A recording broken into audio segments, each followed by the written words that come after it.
And this is going to conclude our live special coverage of President Trump's address on the war in Iran. I want to thank NPR national security correspondent Greg Myrie, White House correspondent Deepa Shivaram, and international affairs correspondent Jackie Northam. Thank you for joining us and helping us understand the state of things right now. I'm Scott Detrow. You have been listening to live special coverage from NPR News. For many stations, we will bring you back to your regularly scheduled programming. And you can head over to npr.org at any time for the latest. I'm Scott Detrow. Thanks so much for listening. This is NPR News. Good evening. I'm Catharine Richert. You're listening to NPR News. We've been listening to NPR's coverage of President Donald Trump's address to the nation about the ongoing war in Iran. I understand this was his first since the start of the war, and we're going to spend the next few minutes talking more about his address tonight and taking your calls, and we want you to join our conversation. Has anything in the past few weeks changed how you're thinking about this conflict? And after hearing the president tonight, what questions do you have? What are you trying to understand about where the war stands now and where we might be headed? Give us a call at 651-227-6000 or 800-242-2828. Or if you're watching our live stream on Facebook or YouTube, you can leave your question or comment in the chat and we'll talk about it on the air. And now I want to bring in my guest. Shaherzad Ahmadi is an associate professor of history at the University of St. Thomas. Her research has focused on the history of the Iran-Iraq War that began in 1980. She's also the author of Bordering on War. Shaz, thank you so much for being with us tonight. Thank you for inviting me. I appreciate it. So you and I just listened to this address. What stood out to you the most in what President Trump said? My top line takeaways were, 1, Europe is on its own. 2, Trump's threats to Iran are serious and that the Islamic Republic needs to be worried about a potential nuclear bomb. Stone Age evokes a very serious attack in my mind, and that he's hedging his bets. He's not quite sure how he wants to proceed, and he wants to both couch this as a mission accomplished moment. We're done, 32 days, and we have 3 to 4 more weeks. We're not sure if we can open the Straits of Hormuz. Maybe it'll open naturally. Maybe it won't, but it's not our problem. Yeah, let's stay with the Strait of Hormuz for a second. He said, quote, I just want to make sure I'm getting this right. The hard part is done. Just go and take it. You think this was a message to Europe. These are countries that have not supported what he's been doing. Say more about that. Absolutely. As Trump himself presented, the United States is somewhat insulated from the rising price of oil. The United States does have a lot of oil. And of course, as he commented several times, because of this connection that we now have to Venezuela and the leadership in Venezuela, like I said, we're somewhat insulated. Europe is not. Europe really depends on this oil. And if you consider the fact that the instability in Russia and Ukraine has also resulted in a lack of accessibility of gas and oil, the Straits of Hormuz are very important for Europe. So this is essentially Trump saying, if you want it, you go get it. We might have caused this problem, but really we were solving a problem, which, by the way, Europe isn't sure was a problem for them. And not only should you thank us, you should buy oil from us. So it was a very interesting way of positioning himself in the middle of his overall comments about NATO and the fact that NATO has not been a useful alliance for the United States. So taking all of those things into account, this is a way of destabilizing that American-European alliance. You know, the other thing that I think people may have been sort of confused by these last few weeks is what exactly was the end goal here? We've heard regime change. We've heard obliterate their nuclear program. He said tonight that they had totally obliterated their weaponry, their nuclear program. But then earlier today, he said he wasn't really worried about Iran's uranium stockpile because it's so far underground. This feels very confusing. I mean, what do you make of this rhetoric here? This is confusing for Americans, certainly, but this also speaks to the fact that the Islamic Republic cannot trust what Trump is saying. Mm-hmm. Back in the summer, he said, the nuclear threat is off the table. Now we can sit and do negotiations with Iran. So if you're the Islamic Republic listening to this, what is the assurance that Trump doesn't say in 6 months, well, we're not really sure whatever happened with that uranium. Mm-hmm. Maybe we need to go back and get it. So for the Islamic Republic, this needs to be resolved today. And if it's not, in other words, if the Islamic Republic does not exert its leverage now, they are dooming themselves to continued crises over the years. So from their perspective, this waffling is an existential problem for them. But from our perspective, right, we don't know. What is their intelligence? How serious is the threat? What does this mean for us? Those are unanswered questions. He also talked tonight about regime change. In fact, he said that this was never the goal, but that certainly feels like an about face from some of the early days of this conflict when he and Israel were speaking very freely about taking out Iran's top leadership. Is there regime change there now with those folks gone? Is this any different with the new leadership in place? This is a fascinating thing he's saying because any expert analyst would say that, one, the regime is much more hardened now. In other words, they're more radical now. He said they were less radical. He said they were less. No, they're much more radical now. They're much more determined to have a nuclear bomb because now they see it as the only deterrence on the table from preventing something like this from happening. And two, one thing I've heard some Iranian analysts say, which I think is very interesting and I want to present to your viewers, is that it's very possible that the top level people in the Islamic Republic had achieved their status through political maneuvering, not because of merit, but because they knew the right people. The Islamic Republic, like any authoritarian institution, does not have a good meritocratic system in place. Well, a lot of those top people are dead. And during a time of war, who is put in those positions? People who deserve it because they're afraid. Mm-hmm. And so there might be a much more competent assembly of people in charge of the Islamic Republic. So that's another thing to keep in mind. We don't know. We don't know. We don't know. All right. We have a call from Thomas in Minneapolis. Thomas, what do you want to share? I listened to the whole, speech, and I'm not a Trump supporter. I think Trump supporters would say I'm someone who has Trump derangement syndrome. So I tried my best to listen, as objectively as I could. And I think, in one way, he totally missed an opportunity because I think a lot of Americans don't follow things that closely.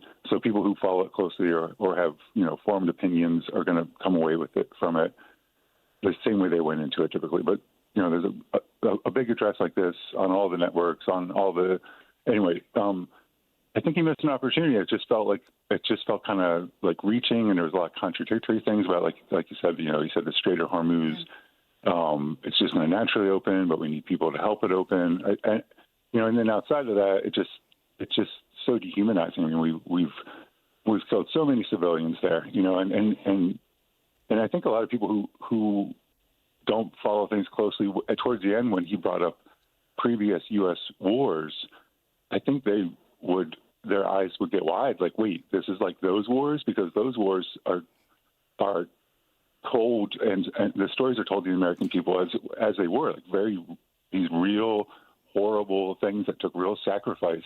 And I think the administration, and not just Republicans but Democrats too, get away with these wars of aggression when it's cruise missiles and not troops, because it doesn't feel like we're sending our sons and daughters to the beaches. It doesn't feel like we're island hopping. It feels like a video game. Well, Thomas, it's not a video game, but when he did that, I feel like I'll stop, but it brought, I think that brings people in to say, wait a minute, you're saying this is real, like those 175 or 140, whatever it was, school children that we blew up. We had 2 kids die in Minneapolis in a school shooting. It's national news. Thomas, I hear you. You're bringing up a lot of good points. I want to give Shaz the opportunity to respond. Shaz, there are 2 things I hear there that Thomas said that I think are worth talking about. One is, you mentioned that this is not over yet. I mean, he said 2 to 3, maybe 4 more weeks, right? He also said Iran is going to continue to be hit very hard. It does not seem like they're shying away from additional civilian injuries.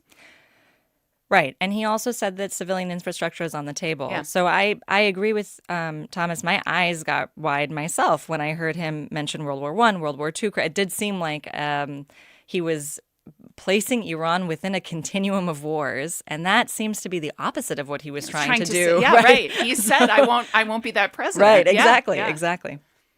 If you're just joining our conversation tonight, we are breaking down President Donald Trump's speech tonight about what he's calling the end of the Iran war. Has anything in the past few weeks changed about how you think about this conflict? And after hearing the president tonight, what questions do you have? What are you trying to understand about where things stand right now and where we might be headed? Give us a call at 651-227-6000 or 800-242-2828. Or if you're watching our live stream on Facebook or YouTube, you can just leave your question or your comment there, and we will talk about it on the air. I want to also talk about, the how realistic it is, I think, that we're actually going to be ending this anytime soon. I mean, what are you going to be watching for the next few weeks? I'm interested in the way that the president of Iran positions himself. So he actually wrote a letter addressed to the American people hours before this speech. And so the way that he framed this war was, we wanted to avoid this. We were engaged in extensive peace talks. And we have endured the meddling of American empire for many decades. And although we did not want this, this was brought to our doorstep. And it seems to me, based on everything I've read, that the Iranians are the Islamic Republic, I should say. The Islamic Republic is preparing itself for at least a 6-month conflict. They want to see this through the midterms. They wanted to hurt Trump. Yeah. Oh, that's interesting. Yeah. So they see it behooves them to drag this out. Absolutely. Yeah. Okay. Just a comment here from Mohammed in St. Cloud. He wrote, I would like the president to pull out of the war with Iran as a citizen. I think we're losing so much money and so many lives to this war. That's kind of what we've been talking about here. Where do you see Israel positioning themselves over the course of the next few weeks? This is such an X factor because if you notice in his speech, he did not really talk much about Israel. Yeah. So that, which, of course, just a reminder to our audience, they were partners in starting this. Yeah, absolutely. So in my view, Israel's interests are very different than America's interests. Israel is interested in there are a couple of things Israel would like to do. On the one hand, Israel would like very much to destabilize Iran. So that's the number one. But regime change would be wonderful from their perspective because, of course, the Islamic Republic has been funding all kinds of horrible mischief all over the Middle East. And the Islamic Republic is hated within Iran. So this seemed like a feasible project, maybe. I mean, really, maybe from Israel. From Trump's perspective, what does it really matter? You know, for him, if his goal was a big victory lap before the midterms, which it seems that this was the goal, it hasn't delivered. If it was going to deliver that, it would have happened 2 weeks ago. So now he's mired in it. And so what the Israelis want and what the Americans want are two different things. And we probably will not end up with the results that either really want. Right. And as Trump pointed out tonight, we're not really reliant on oil that's coming through the area. We have no diplomatic relationships with Iran. Okay, we have Tim in St. Paul on the line. Tim, what do you want to share with us? Yes, I'm curious about the possible reopening of the Strait of Hormuz, and if the U.S. government does not get involved in in the oil that's sold that's transmitted through that strait, then it'll be left up to Iran, and it's the customers that buy its oil. And I'm going to guess that they will probably that Iran will probably demand payment in a currency other than the U.S. dollar. And is this going to be a major blow towards the status of the U.S. dollar as the world's reserve currency? Yeah, Shaz is nodding her head 100%. here. Yes. Yeah. That's the intention. Yeah. And I guess it's probably worth pointing out as well. I mean, just to back up for a second, for folks who are listening who maybe don't understand how significant the Strait of Hormuz is, can you just put that into some context for us? Absolutely. So the way that I think the markets are handling this is they're thinking, and Trump made a comment about how the markets haven't reacted so strongly. I agree. The way that the markets are reacting is as though the only oil up that is in question, the only oil right now in danger is Iran's oil. But it's actually all of the oil that goes through the Strait of Hormuz, meaning all of the oil in the Gulf countries. So what Iran is doing is now they're placing a kind of stranglehold on a very large percentage of the global oil market, in addition to the fact that their major allies, the Houthis in Yemen, exert a lot of influence over the oil that goes through the Red Sea. So we're talking about a huge portion of the oil traded in the global economy. Now, if, let's say, they were to make a deal that the oil needs to be traded in some non-U.S. currency, that would have a massive effect on the U.S. economy. So far, it seems to me that the markets are reacting to Trump's speeches as though Trump can effect the end of this war. In other words, Trump could say, we're not bombing anymore, the war is over. But that has nothing to do with the war being over. Iran needs to decide that the straits are open or not open. Iran must decide whether the Houthis are going to be executing this kind of war in the Red Sea. So the cards are really in their hands. Okay, that's really interesting. Okay, we have Holland in Duluth on the line. Holland, what do you want to share? Well, yeah, so I'm just a humdrum, mid-30s American in northern Minnesota. And I heard that Trump said that, we're supposedly making more oil than ever and whatever, but yet our gas prices are, Going up. constantly Yeah. increasing. Yes. And so if this war has nothing to do with that, then why am I having to pay almost $4 a gallon for unleaded? I don't. And this is just a humdrum thing. Holland, no, I think this is an excellent question. I should point out that President Trump clearly has been paying attention to the price of oil and how that's shifted. And of course, Shaz, the price of oil is determined on sort of a global scale, right? Yeah. Absolutely. Yeah. Absolutely. No, and that's not a humdrum issue. No. That is a major, major issue. I mean, it affects you. It affects me. It affects farmers who need to get fertilizer. It affects all of the ships that are transporting goods across the world. It affects everything. So when we say the price of oil is high, it doesn't just mean at the pump. It means the price of all goods go up. So when he says inflation is lowering, the all-time low, this is completely incorrect. I mean, flat out, in the next 6 months, we're going to be seeing, if this continues on, we're going to be seeing sky-high prices everywhere, and it's not just at the pump. And I think we've heard economists say that even if it ends abruptly and soon, as President Trump has promised, it would still take a while for that to recover. Absolutely. Yeah. So the last time we spoke, Shaz, was just a day or two after the U.S. and Israel initially bombed Iran. You are Iranian American and have friends, family, who are there. What have you been hearing from people over the course of the last few weeks since we last talked? It's gotten harder and harder to get news out of Iran. So I have heard from some people the bombs are hitting everywhere. And so the places that I thought would be relatively safe are no longer safe. Iranians are feeling very anxious about Tehran turning into Beirut. I mean, one thing that we're not talking about is Lebanon. Yeah. So there's a lot of anxiety. And of course, there are going to be different pockets who feel different things. And in a country with limited access to internet, there isn't the kind of centralized political movement right now in the middle of a war. But from what I'm hearing, there is tremendous fear of American Israel. And so, of course, everybody knows this. When you have an outside threat, an external threat, there is a rally around the flag effect, of course. So that's what I'm hearing. And these are also people who might have been quite disgruntled Oh and my God. marginalized, feeling marginalized under the previous regime. Yeah. I'm an Iranian American. That means virtually everyone I know back in Iran are very liberal. That's just the connections I have. When I go to Iran, the circles I run in are very liberal. These are not people who like the regime. That's putting it very lightly.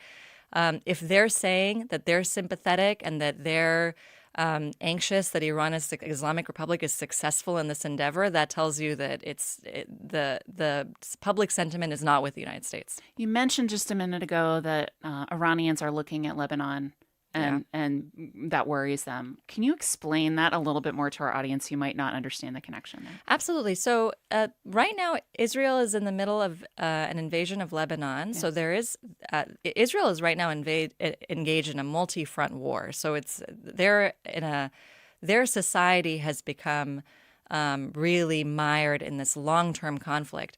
But when the Islamic Republic says we must protect Iran from continued long-term bombing, what they're really talking about is Tehran cannot become Beirut. Beirut has really been under some kind of military conflict, whether external or internal, since the Lebanese civil war for decades. And so these scenes out of Lebanon, which have become completely normalized in the Western media, people evacuating from their homes, bombs going off, that is what the Islamic Republic is saying to its own population cannot happen here. And by doing this, by paying this price today, we're preventing this from becoming our reality long term. And that is a very compelling argument. Absolutely, yes. As the bombing continues. Okay, we have a comment here on YouTube, which is, I wonder if this will start a civil war in Iran. I hope not. Last time we talked, Shaz, that that was something we discussed, and yet it doesn't seem like things are headed in that direction right now. No, that's very interesting. So it's not right. You would think that if there was this ground, and of course Trump said something reasonable, that why would Iranians go out into the streets when they don't have any weapons, where they can't. At the same time, you have to think the Islamic Republic is vulnerable. So this might be a good time if there is this public sentiment against the Islamic Republic. What Trump said that made it, in my view, impossible for Iranians in the Islamic Republic to support him in this endeavor was when he said that he would arm the Kurds. Because basically what he was saying, and he explicitly said it, Iran might not be in one piece. Maybe it'll be split up into pieces.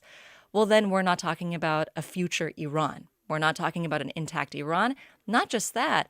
What that signaled was that the American administration was willing to support Kurds in a separatist movement, which is a signal to Turkey, which is very anxious about a separatist Kurdish movement. Yeah.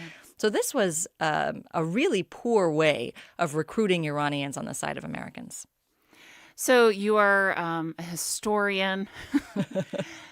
What do we know about the history of conflict in this part of the world that we might want to be thinking about as we theoretically start to see this winding down? One thing that I've been thinking a lot about, and I've been thinking about it since the war started, what is the major flashpoint in the Middle East concerning especially Israel, which would be the 1967 war. So in 1967, Israel fought a major multi-front war against its Arab allies, and it won in that war. And that victory meant not that the regimes of those Arab countries fell. It meant that the collective ideology of anti-Zionism as the binding factor of those Arab countries collapsed. The internal logic of Arabs uniting against Zionism no longer was tenable when those Arab countries couldn't cooperate to effectively fight Israel. And what that caused long term was a kind of off-ramp and an opportunity for Arab countries to reevaluate their relationships and ultimately work with Israel, work with the United States, develop these relationships. In the early days of this war, I thought maybe that is what they're thinking about for Iran.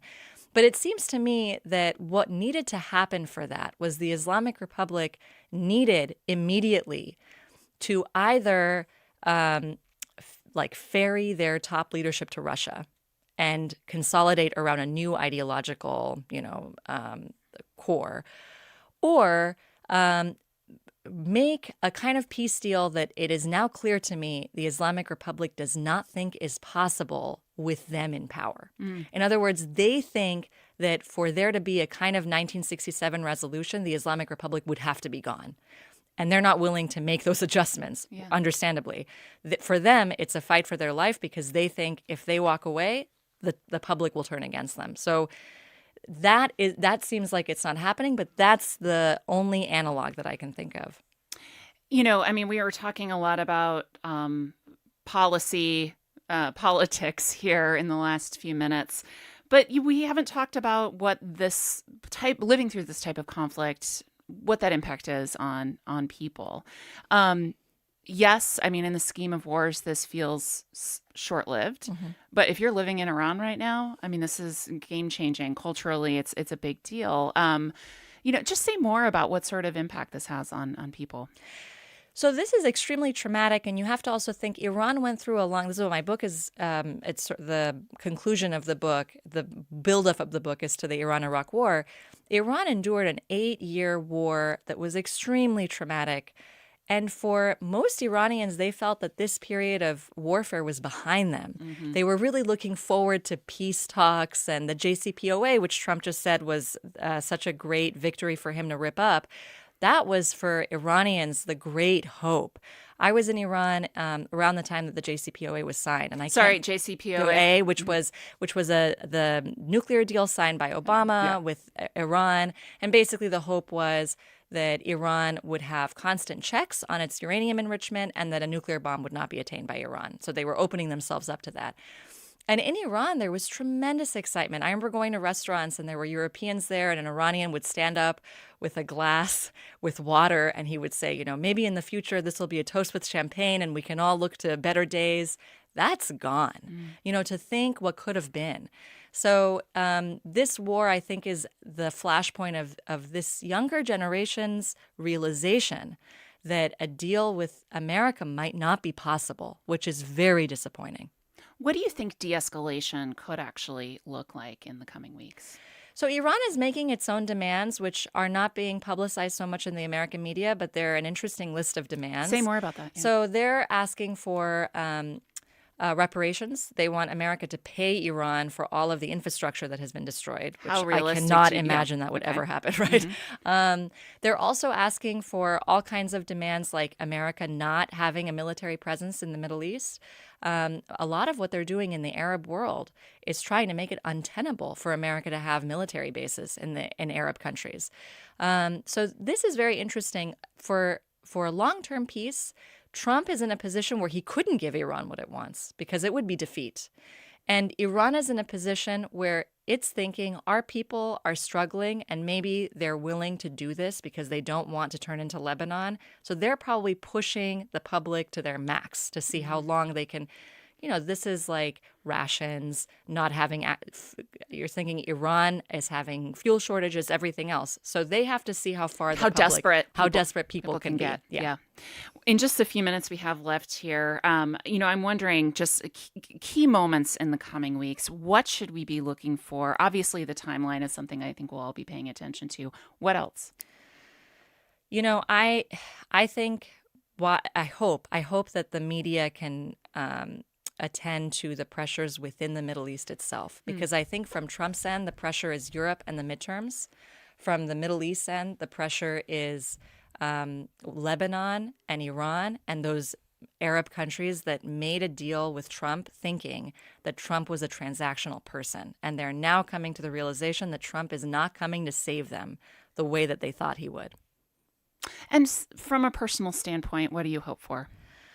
I hope for this war to end very rapidly, and I don't think that this will. If there's a new American president, I think it'll take 20 years for Iran to think that it's possible for there to be a peace. But I really hope that the next couple of decades we'll see a kind of thawing. That's so long. I know. That's a really long time. Will it require a change in party leadership?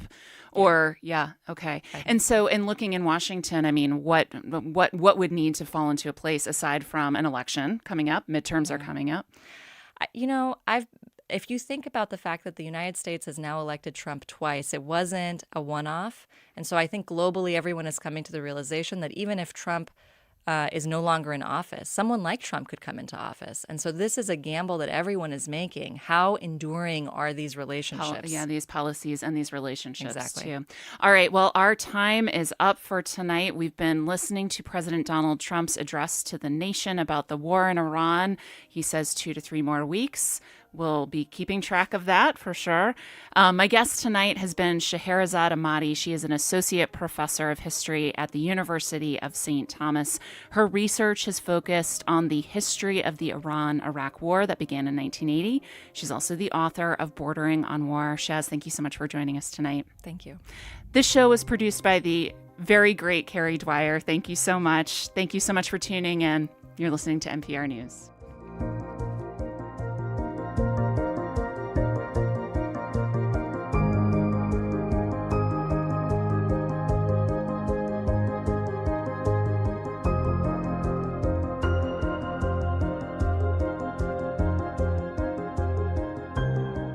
Programming supported by Chanhassen Dinner Theater's Guys and Dolls. From the gritty streets of New York to the colorful cafes of Havana, Guys and Dolls is a high-rolling musical classic. Guys and Dolls. Tickets and information at chanhassendt.com. Support comes from JTR Roofing, locally owned since 1992, and dedicated to helping with all home exterior needs, including roofing, siding, gutters, and more. Serving the Twin Cities area and western Wisconsin. JTRRoofingInc.com.